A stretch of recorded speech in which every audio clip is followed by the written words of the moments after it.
अस्सलाम वालेकुम नाज़रीन, मखसूस नशिस्तों के हवाले से और इस्लामाबाद के ट्रिब्यूनल के हवाले से नदीम मलिक के शो में अता तारर और पीटीआई के सलमान अकरम राजा के दरमियान काफ़ी बहस हुई। नदीम मलिक और सलमान अकरम राजा ने मिलकर अता तारर को चुप करवा दिया। आइए पहले उनकी गुफ्तगू सुनते हैं, फिर इस पर बात करते हैं। तारर साहब, ये एक बुनियादी नुक्ता है जिसमें सियासी जमातों के अंदर भी एक सोच होगी कि क्या सियासी जमातों को इस कॉज को, बुनियादी स्पिरिट को सपोर्ट करना चाहिए कि जिसका जो हिस्सा है उसी को मिले। देखिए, बात यह है कि तहरीक इंसाफ को वो जो 6 साल थे सहूलतकारी के, उस दौरान इतनी आदत पड़ गई लॉ और कॉन्स्टिट्यूशन को वायलेट करने की कि पूछने वाला कोई नहीं था। इंट्रा पार्टी इलेक्शंस की रिक्वायरमेंट्स हैं कि एक मखसूस डेट पे, मखसूस जगह पे, मखसूस टाइम पे होगा, पब्लिक नोटिस दिया जाएगा, मेंबर्स को नोटिफाई किया जाएगा। वो ना देना क्या मुस्लिम लीग नून की कमज़ोरी थी या कोताही थी या इनकी अपनी कोताही थी जिस वजह से इनका सिंबल गया? अभी जब नवाज शरीफ साहब पार्टी के सदर बने तो उनके मुकाबले में कितने उम्मीदवार खड़े थे? अनअपोज थे। बट अनअपोज अगर पीटीआई वाला बन जाए तो वो खिलाफे कानून। इशू ये नहीं है, इशू ये है कि वो एक हमारा पार्टी का कॉन्स्टिट्यूशन है। इस तरह तो फिर आइंदा ये होगा कि 10-12 आजाद उम्मीदवार इकट्ठे होंगे, वहीं पार्टी बनाएंगे, वहीं पे अपने फॉर्म सबमिट करेंगे और कहेंगे रिजर्व सीट हमें दे दें। ये भी एक बाकायदा मकसद था जिस वजह से ये प्रोपोर्शनेट रिप्रेजेंटेशन का रूल आया। लेकिन पार्टी तो आपने इलेक्शन से पहले इलेक्शन कमीशन ने उड़ा दी, काजी साहब ने उसके ऊपर मोहर लगा दी। आज जजों ने सवाल उठाया है जी। बाय द वे, परसों जब प्रोसीडिंग्स होगी तो इलेक्शन कमीशन से कहा गया है कि इन्होंने किसी भी स्टेज पे अगर कोई पार्टी की लिस्ट जमा कराई थी तो वो भी जमा कराएं और इलेक्शन के हवाले से जितनी शिकायत हैं और इलेक्शन कमीशन ने उसके ऊपर क्या काम किया वो भी जमा कराएं। तो ये थर्सडे को इसके ऊपर इस पार्टी ने देखे ना फेरिस्त जमा कराई, ना वो अवेजा हुई, ना सुन्नी इत्तेहाद काउंसिल का वजूद था। वो पार्टी तो आउट कर दी गई ना सर। मगर बात यह कि वो किसकी कोताही थी? पार्टी आउट क्या मुस्लिम लीग नून की वजह से की गई या उन्होंने इलेक्शन ठीक नहीं कराया जिस वजह से आउट की गई? आपको लगता नहीं है ये नया पाकिस्तान और पुराना पाकिस्तान बनाने का जो काम है ये पाकिस्तान को बहुत महंगा पड़ रहा है, हमें इससे गुरेज करना चाहिए। इस मुल्क में हमेशा ही ये रहा है, जो तरमनल्ला साहब ने भी आज बात की, कि कोई ना कोई पार्टी जो है वो मातूब होती है हर इलेक्शन के वक्त। तो इस खेल को अब खत्म होना चाहिए। हम चाहते हैं कि इलेक्शन कमीशन, दीगर कुव्वतें जो हैं इलेक्शन का एहतराम करें, वोट का एहतराम करें। जब इलेक्शन हो गया तो उस रात जो हुआ 8 और 9 फरवरी की, एक भयानक वो वाकया है पाकिस्तान की तारीख का, वो हजम नहीं होगा। मैं आपको यकीन दिलाता हूं कि वो एक अफरीत है जो हमारे सामने आएगा जो उस रात हुआ। अगर कोई समझता है कि वो हजम हो गया, मट्टी पाओ, आगे बढ़ो, गुफ्तगू करो, बात करो, सब अच्छा है, भाई भाई हो जाए, ये नहीं होगा। लेकिन तारिर साहब, ये क्या अच्छा अंदाज़े हुक्मरानी है कि अगर बैठ के ये डिस्कस किया जाए कि आईजी तेरा तो डीसी मेरा, डीसी तेरा तो पुलिस इंस्पेक्टर मेरा, आप यहाँ तक तफसील वो बैठ के मांगते हैं? तो आई एम सॉरी, लेकिन मुझे लगता है कि हमारे जो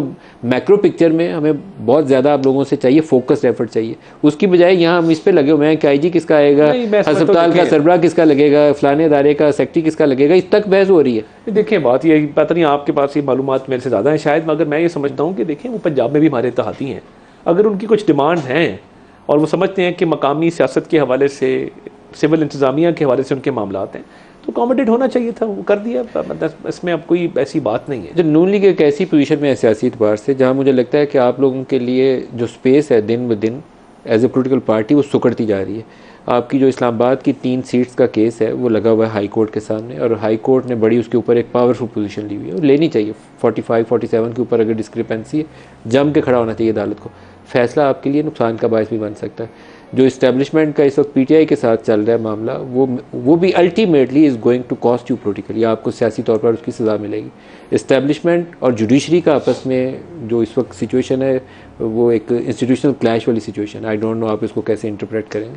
मैं इसे हेड ऑन कोलिजन वाली सिचुएशन कहता हूँ। इस्टेब्लिशमेंट और जो जुडिशरी की आपस में सिचुएशन है वो हमें कहाँ लेकर जाएगी? It's not a very good picture for Pakistan right now, लेकिन ये रियलिटी है। देखिए, मैं ये समझता हूँ कि काफ़ी इदारों का तनाव कम हुआ है। कहाँ कम हुआ? काफ़ी कम। कैसे?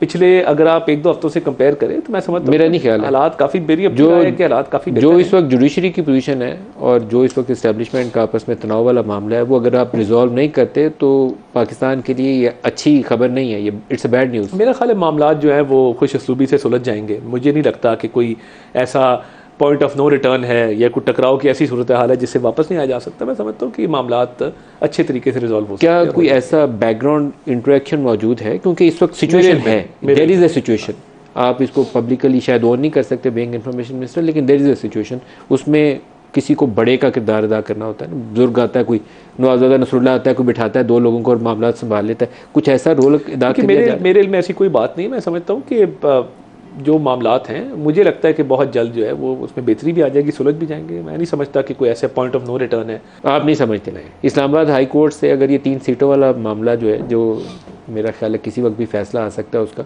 अगर ये PMLN के मुखालिफ आता है तो फिर आपका रद्द-ए-अमल क्या देखिए, होगा? किसी कानून ज़ाब्ते के तहत ये फैसला होगा ना। हमारे तो तीनों मेंबर आज असेंबली में थे, मेरी उनसे बातचीत भी हुई, वो तो खासे कॉन्फिडेंट हैं, उनको पता है कि उनकी सारी डॉक्यूमेंटेशन पूरी है। वो कहते हैं जी हम प्रेजेंट करेंगे टाइम आने पर। अभी तक प्रेजेंट नहीं की?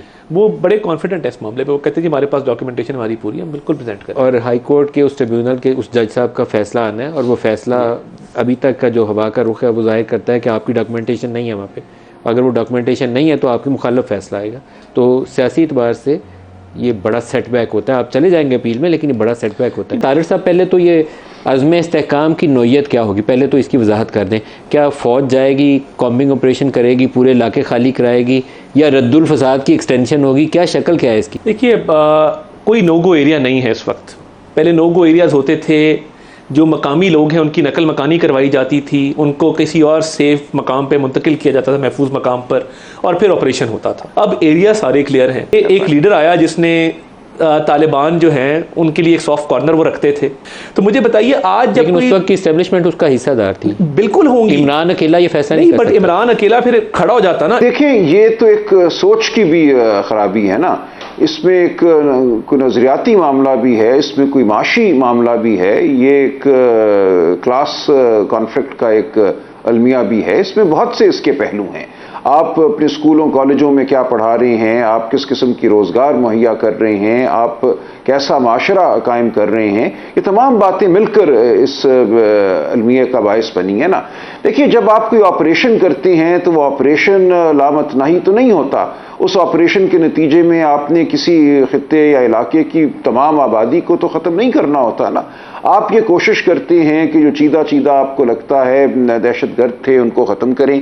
उसके बाद आप चाहते हैं कि उस इलाके में या उस माशरे में जहाँ ये मसला था कोई नरमी पैदा की जाए, लोग बैठें, मामलात जो हैं आगे बढ़ सकें। तो ये एक कोशिश होती है कि आपने सख्ती की, हर सख्ती के बाद एक नरमी का दौर बहरहाल आएगा। अब भी यही होगा। ऐसा नहीं होगा कि आज आप एक ऑपरेशन शुरू करेंगे और 20 साल वो ऑपरेशन रहेगा और आप लोगों को चुन चुन कर मारते रहेंगे। किसी दौर में, किसी मौके पे आप ये सोचेंगे कि अब देखें क्या करना है, हालात को नॉर्मलाइज किया जाए। मखसूस नशिस्तों के हवाले से कल की और आज की समाअत में हम सब ने देखा कि जजेस ने बहुत सारे अहम सवालात उठाए। जस्टिस अतर मनीला और दीगर जजेस ने नून लीग के वकीलों और इलेक्शन कमीशन के वकीलों से ऐसे अहम सवालात किए जिनका उनके पास कोई भी ठोस जवाब नहीं था, और PTI से मखसूस नशिस्तें छीनने की भी कोई खास वजह नहीं बता सके। जस्टिस काजी फायजी साहब भी खुलकर सामने आ गए कि वो उनका क्या जहन है और वो किस साइड का फैसला करना चाहते हैं। नाज़रीन, दलाइल किसी भी तरफ जा रहे हों, लेकिन जस्टिस काजी फायजी साहब किसी भी तरह से PTI को मखसूस नशिस्तें देते हुए नजर नहीं आ रहे कि वो PTI को उनकी मखसूस नशिस्तें वापस करवाएं। जबकि दीगर जजेस ने इस बात का एतराफ किया कि PTI के साथ बहुत ज्यादा जुल्म सितम हुआ है, PTI को लेवल प्लेइंग फील्ड भी नहीं दी गई और PTI से उनका इंतखाबी निशान बल्ला भी छीन लिया गया। और इन सब के बावजूद करोड़ों अवाम ने PTI को वोट्स दिए और PTI और अवाम के करोड़ों वोट्स का तहफ़्फ़ुज़ करना सुप्रीम कोर्ट की जिम्मेदारी है, और अवाम के बुनियादी हकूक़ का तहफ़्फ़ुज़ करना भी सुप्रीम कोर्ट की जिम्मेदारी है। लेकिन हेयरिंग के दौरान जस्टिस काजी फायजी को देखा गया कि वो जस्टिस अतर मनीला को बार बार आगे बढ़ने का कहते रहे, और जिस तरह से वो जस्टिस अतर मनीला और दीगर जजेस की बातों को इग्नोर करके उन्हें आगे बढ़ने का कहते रहे। जिस तरह से जजेस के दरमियान इख्तिलाफात सामने आए हैं, अब उससे ये चांसेस ज्यादा हो गए हैं कि PTI को उनकी मखसूस नशिस्तें वापस मिल जाएंगी। अब अगली समाअत जुमेरात को होगी, तो उम्मीद की जा रही है कि अगली समाअत में PTI को उनकी मखसूस नशिस्तें वापस मिल सकती हैं। लेकिन नाज़रीन, जिस तरह से अता तारड़ बेशर्मी ढिठाई के साथ अभी भी PTI की मखसूस नशिस्तों पर कब्जा करने की बातें कर रहा है, हालांकि ये जाली मैंडेट पर आए लोग अच्छी तरह से जानते हैं कि ये कैसे जीते हैं, लेकिन इस तरह धांधली करने के बावजूद इनका पेट नहीं बढ़ा और अब ये PTI की मखसूस नशिस्तों के पीछे पड़े हुए हैं। इस्लामाबाद ट्रिब्यूनल में 3 सीटों का केस चल रहा था। इस हवाले से समाअत हुई और ट्रिब्यूनल्स को बहाल भी किया गया और MNA को शोकॉज नोटिस भी जारी किया गया, क्योंकि उन्होंने जजेस पर इल्जाम लगाया था कि जजेस 22 हैं, लेकिन वो इस बात को साबित भी नहीं कर सका। नाज़रीन, अगर इस्लामाबाद की सीटों का फैसला PTI के हक में आया और PTI को उनकी नशिस्तें वापस मिल गई, तो फिर ये लहर पूरे पाकिस्तान में दौड़ेगी और फिर इंसाफ के मुताबिक फैसला होने लगेगा। नाज़रीन, आपके इस बारे में क्या राय है, कमेंट में जो बताइएगा। अगली वीडियो में मिलते हैं, तब तक के लिए अल्लाह हाफ़िज़।